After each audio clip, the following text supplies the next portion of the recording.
I would drink only decaf coffee or decaf tea for like 1 year, and I remember people laughing at me. It kind of like probably contributed to my ugly teeth, but yeah, I remember it kind of felt like still like it was worth it because like why? I'm like I don't know. I just liked it. I don't know why. As I've said in my tea chapter, but my tea chapter. Okay. Caffeine is a central nervous system stimulant, and cardiac stimulant, a respiratory stimulant, and a diuretic. It is addictive, and withdrawal symptoms typically include irritability, fatigue, head headaches, which can sometimes be severe.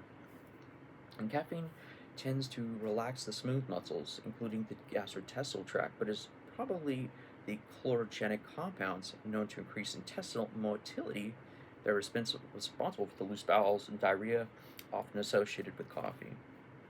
And stimulation of the gallbladder is caused by non-xanthine components. Coffee stimulates acid and pepsin secretion, and decaffeinated coffee is only less effective, or only slightly less effective.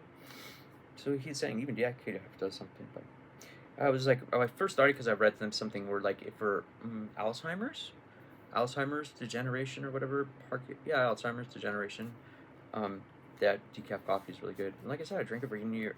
After I had my head injury and I went insane on Adderall, I became so obsessed with health where every day I would have a bowl of oatmeal and a salad and only drink decaf coffee and tea, and I was still fucking miserable as fuck. But I was surprised back then when I would be more vegetarian too. My God, I could bike. I remember I biked one time. It was like 30 miles in one day, and it was not sober. It was after I ate some mescaline-contained cactus, which they said natives can like give more endurance. But I felt that one day. I was like, I fucking biked 30 fucking miles, and went to work for 8 hours or something like office work. Yeah. And stayed up all the night before listening to Puzzling Evidence on Berkeley Radio. Yeah, silly. Well, I remember too calling in, and I was like, I was obsessed with the idea about ants. If ants somehow have a beneficial effect, which some people brought back to me, but I remember calling like Puzzling Evidence show. I'm like, can you eat ants? And they're like, oh, the formic acid. Oh, I don't know about that. I guess you can. You are eating the ants, right? I'm like, yeah. Silly. Okay, so caffeine relaxes bronchial muscles, thus is an aid to asthma sufferers. And theophylline and theobromine are more potent. Much of the ability of the xanthines to abate asthma may be due to stimulation of the medullary response to carbon dioxide. See, I noticed that when drinking coffee, sometimes when I was, more so when I was little, but I can breathe it and taste it.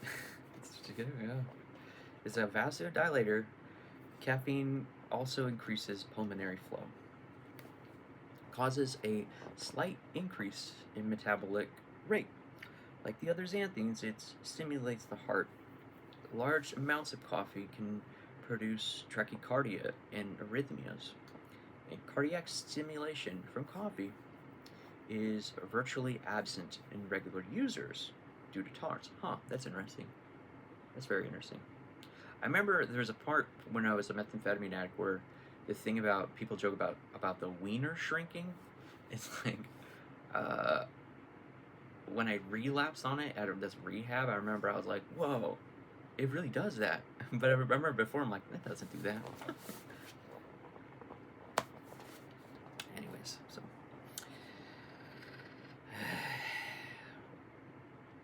Okay, so it says cardiac stimulation coffee is virtually absent in regular users due to tolerance. While caffeine is generally a vasodilator, it has opposite effects in the kidneys and the brain, actually decreasing blood flow to the brain. It is the increase in cerebral vascular resistance that makes it effective against migraines caused by cerebral vascular distension. The stimulative effects of coffee on the body seem to be the greatest in those who are already fatigued. So caffeine is less effective, sometimes even deleterious, in those already operating at a high level. Everyone agrees that caffeine delays the onset of exhaustion, and cyclists shown significant gains in endurance after ingesting caffeine, and caffeine levels in cyclists are now limited by rules to a moderate threshold. No way! Come on, bro. That thing about that bar, that was it? That this goo that was, it had 300 milligrams of caffeine, 380 milligrams of caffeine in one serving, and even like the sugary goo, and I tried to buy it again, I couldn't. I was like, fuck, man. It was fucking good. Fucking so good. Probably a way to cheat. But I was thinking sports, they should let everybody cheat.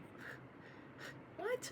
Come on. I know it's like this monstrous, but it's up to the fucking athlete's discretion. I don't know though. I know there's reasons why not to. People died. Blah blah blah. But I guess it is. If you want to be a pro, you should not be subject to, like, I don't know, bad health. I'm not getting into it. I hate fucking sports so bad. But whatever. Okay.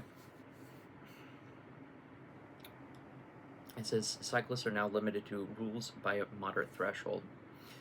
When track field athletes were tested in double-blind experiments, researchers found that between 54 and 83% of the athletes given regular coffee to improve their performance, such as shot put, long jump, and sprints, where 3/4 of those given decaf coffee showed a decrease in performance. Fine motor skills are not improved by caffeine.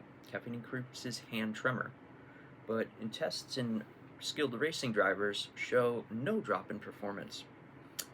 Most agree that caffeine increases alertness, though a characterization of prolonged vigilance might better explain some of the conflicting results in tests of arithmetic performance and reactionary time. Prolonged vigilance means that caffeine will delay deterioration in reaction time and task performance that would result from physical or mental exhaustion or boredom. What helps rodents learn, but human studies are equivocal. One researcher said, increase in intellect speed, but not in power. A shift towards, and this is some italics, a shift towards the fast side, high frequencies, low amplitude, EEGs with alpha dominance, theta diminution, a point to be considered for certain divinatory practices. Also, the other two things, back in the year 2000, how crazy the yellow jacket ephedra was. You could buy it, truckers. That was like one of the very first psychoactive experiences I had was from 7-Eleven. These thing called yellow jackets of ephedra, and a bunch of other shit, which I realized is like actually bad. It's like they would just throw it in just because whatever, but it doesn't work well. And it was actually in the year 2000, ephedra was the #1 reason why people went to the doctor.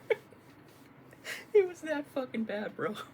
But yeah, I was gonna say, it was so common, and then they completely got rid of it. And it was like for a while, Utah and the Mormons somehow like had a religious exception to it. But even then, I think they made them. It's not like a big thing, but yeah, this tea called Mormon tea or something. I've had it a few times recently, like the last couple of years.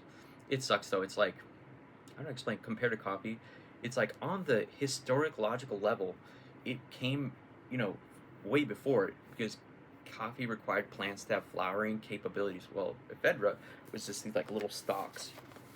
And I always would call it caveman speed. Even that's like kind of like giving it too much. But it would give you that oomph.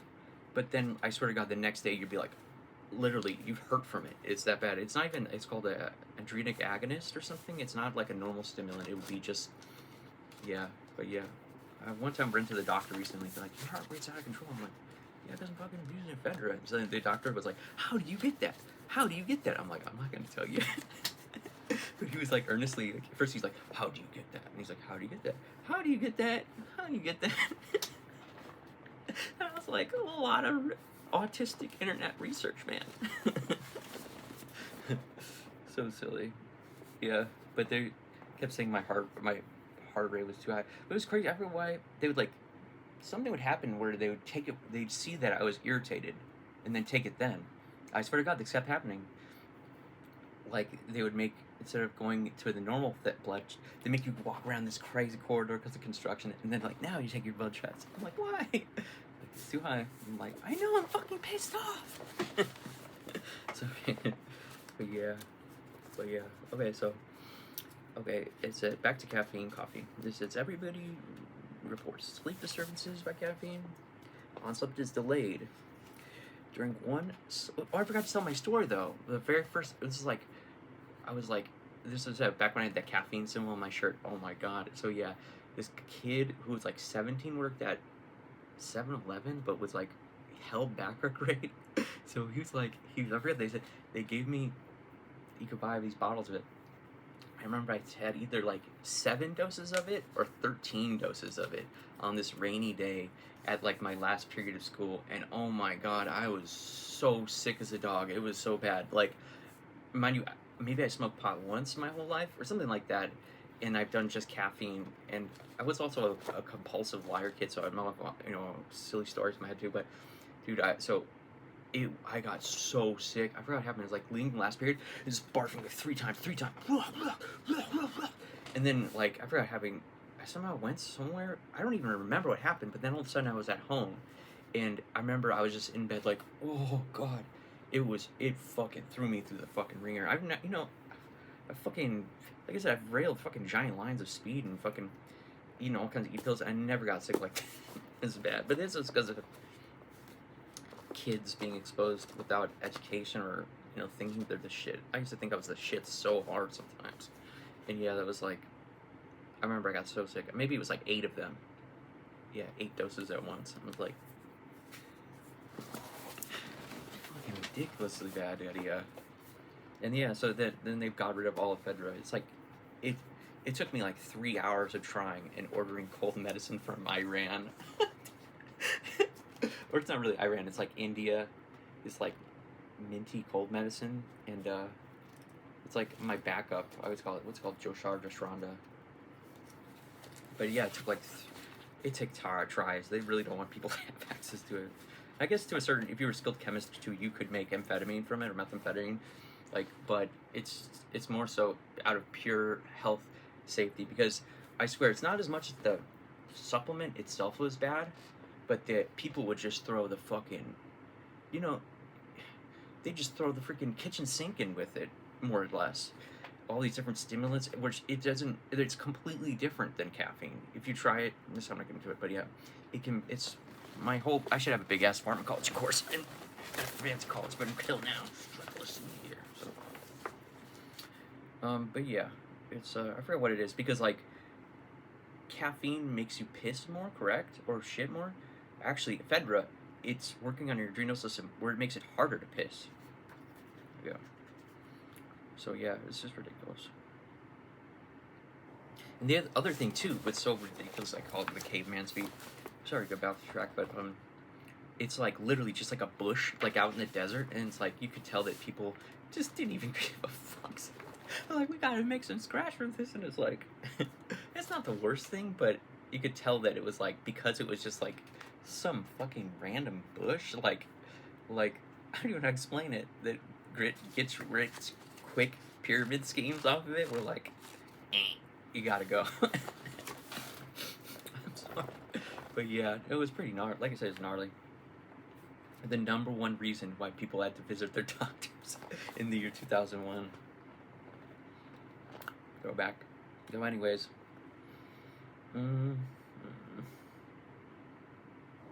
Okay, I'm good for right now, actually. I'm getting too much like mixed feelings about this. Laughing about stimulant abuse and whatever, but okay, where are we at? So yeah, this unnamed, I think that's a good call. That's way good to end it for now. Where are we at? We are at page 30. It talks about alcohol and REM sleep and all that stuff. Huh. Yeah, that was like, I was thinking in the previous video I had delirium tremens. It was like partly like, I just really want to get a good night's sleep and I want to drink some booze. Like that feeling. But yeah, anyways, have a good night, because I can't put it on further.